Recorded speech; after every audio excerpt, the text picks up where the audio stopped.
Welcome to the test episode of If You Can Dream It, the podcast series where we not only talk about the latest theme park news, rides, and attractions, but we also create them. My name is Joe, and I'll be one of your hosts throughout this podcast experience. Now, I just want to reiterate the fact that this is a test episode, so things that you are currently hearing are more than likely to change when we actually go into full production. One thing that is going to definitely change is that this will not be a solo podcast series. I will have other hosts join me throughout this podcast adventure because I know how annoying and irritating my voice can get sometimes. So let me explain how If You Can Dream It will actually work. Just give you the brief rundown. So If You Can Dream It will be a bi-weekly podcast series. So we're getting 2 episodes from us every single month.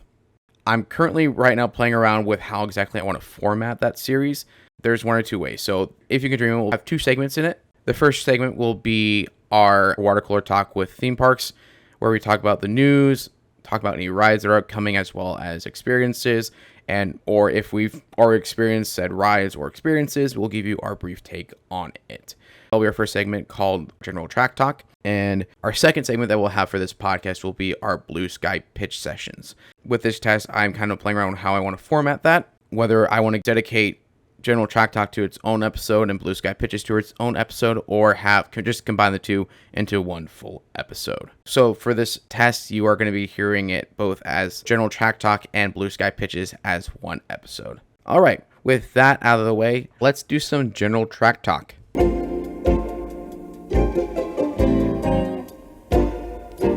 Our first news story is that SeaWorld Parks and Entertainment have announced not 1, but 2 brand new B&M family coasters that are coming to the parks in 2024. Starting off with Busch Gardens Tampa, they'll be receiving a brand new inverted coaster called Phoenix Rising. According to Busch Gardens, this exhilarating new experience will have riders feel the rush of the wind and the thrill of the flight in the suspended roller coaster that enables ride cars and riders to swing side to side as the trains race along the track high above the Serengeti Plains. Phoenix Rising will also feature an onboard audio system, which will be the first for the park.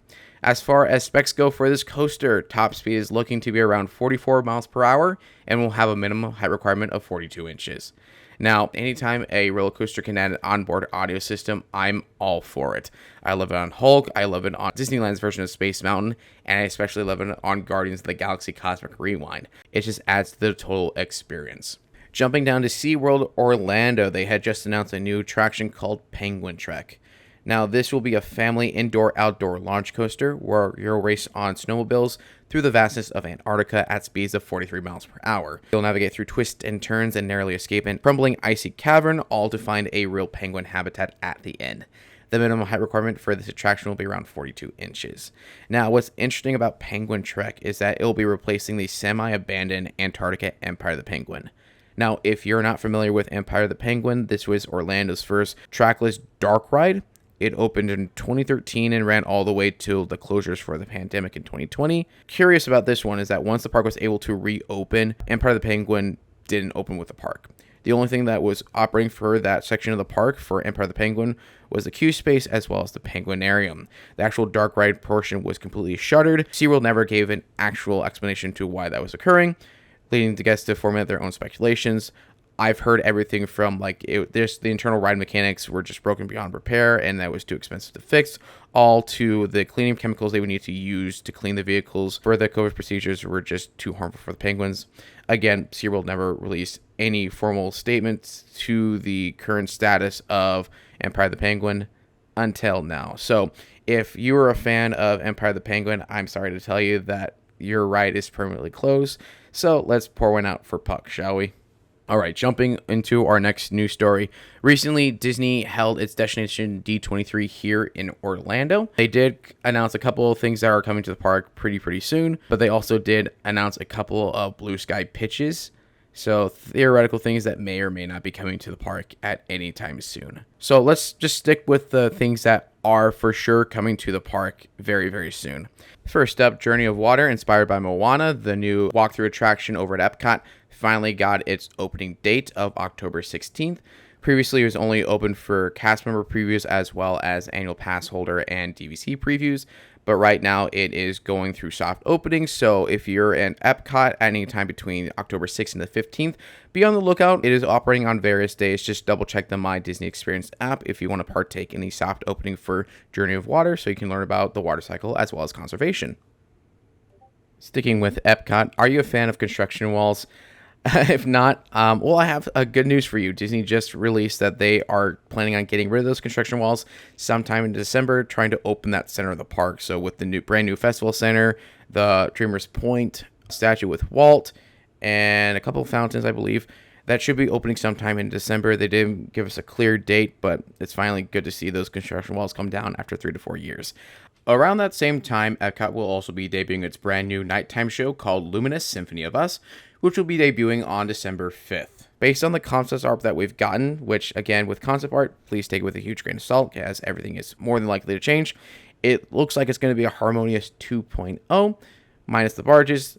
Now, I really liked Harmonious. I know a lot of people didn't, more or less because of those barges just ruined the sightlines for World Showcase Lagoon. I was fine with it. I actually loved it. That was one of my favorite things to come along out of the 50th, alongside with the Spaceship Earth lights for the Beacon of Magic. Starting in November, Epcot is doing their Festival of the Holidays, and they just released their full lineup of everything, including the celebrity narrators for Candlelight Processional. Now, I've been a part of Candlelight Processional for about 3 years now, so I'm super happy about that returning.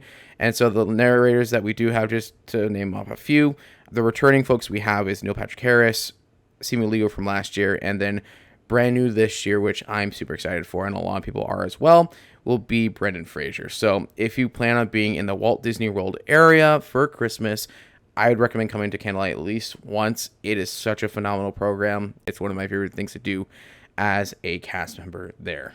Lastly, we're going to head over to Universal. Right now, they are in the midst of their Halloween Horror Night season for all their parks. I love this year. This year, the houses were phenomenal. They knocked it all of the parks for all their houses. The only thing I would ding Universal on would be the scare zones. Now, I understand they were trying to incorporate their icon, which Dr. Fellow is an icon. They confirmed it. I just think like some of the scare zones were just kind of lacking. If I had to rank scare zones, it would be Vamp 69, Summer of Blood, Dark Zodiac, Jungle of Doom Expedition, and then it would be Shipyard 32. Even though I love Patricia, and I'm pretty sure everyone loves Patricia. But other than that, I thought it was a fun year.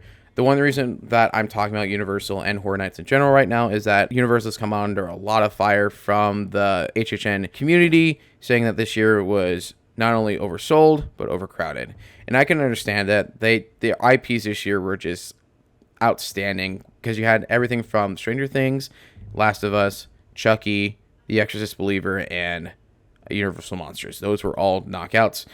Minus Chucky. I didn't care for Chucky at all. I would agree with them, especially for Last of Us and Stranger Things. Yes, it was overcrowded for that one. But I understand. People's frustration with paying the amount they do for Horror Nights and not being able to do everything you want to do. But I'm going to give my advice for Horror Nights, what I've done for the past 3 years. And that's just choose your top 5 houses, or top 4, 5 if you can get it, and just do those. I've seen people get completely pissed off about Horror Nights and stuff, being not able to do everything, or trying to do everything, and just being so tired because the event doesn't last that long, and there's the wait times and everything. So my recommendation is just pick your top 4 or 5 houses, do those, and then enjoy the rest of the event. You'll have a lot better of a time. I promise you that. All right, and with that ends our general track talk segment.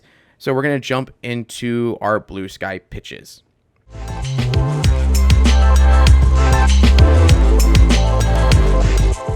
Okay, so if you're not familiar with the term blue sky, that means the skies are the limit. So for the terms of this podcast, the way that Blue Sky pitches will work is that at the end of every single episode, we will randomly pick a random idea out of a hat per se, and we'll go ahead and take that, and we'll have to create an attraction around it. Now, with it being a blue sky, we'll have unlimited budget, we'll have unlimited resources, and we could put this anywhere, whether it exists in real life or not. So with this being the test episode of If You Can Dream It, I didn't really have a chance to do a randomizer, but I do have an idea that I have been kicking around in my head that I would like to see come to a park. Okay, so here's my pitch. So hear me out. I want to see a Wreck-It Ralph style shooter game, either in Magic Kingdom or in Disneyland. Okay, so here's my pitch. So, guest we'll go to Mr. Lithwack's arcade.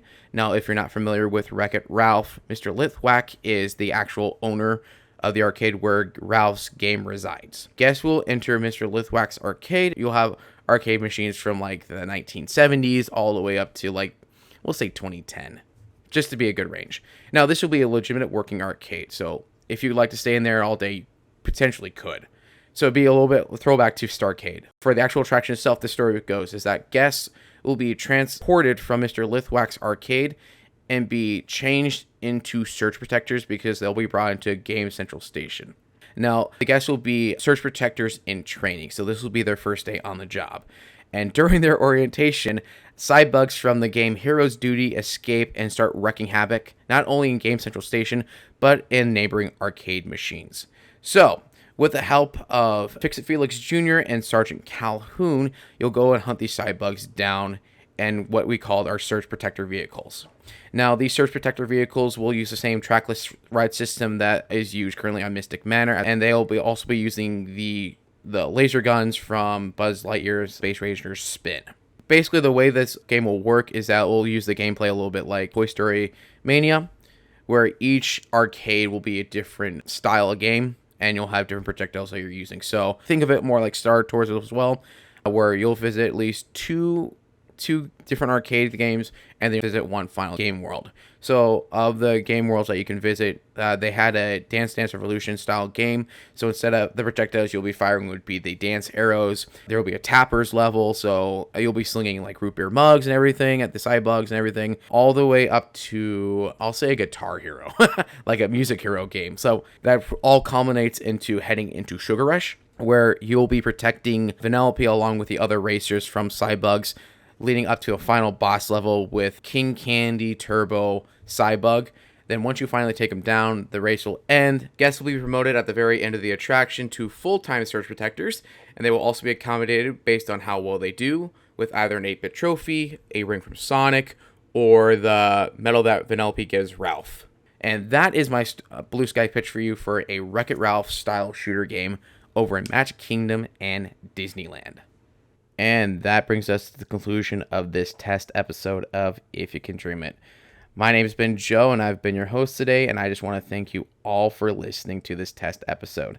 Now, I am still trying to workshop this podcast in general, so any comment on how well that you thought this podcast worked or what didn't work, please let me know. It greatly helps me as I try to make this podcast as the best thing it can possibly be. Thank you once again, and I will see you guys in the queue. Please stand clear of the doors.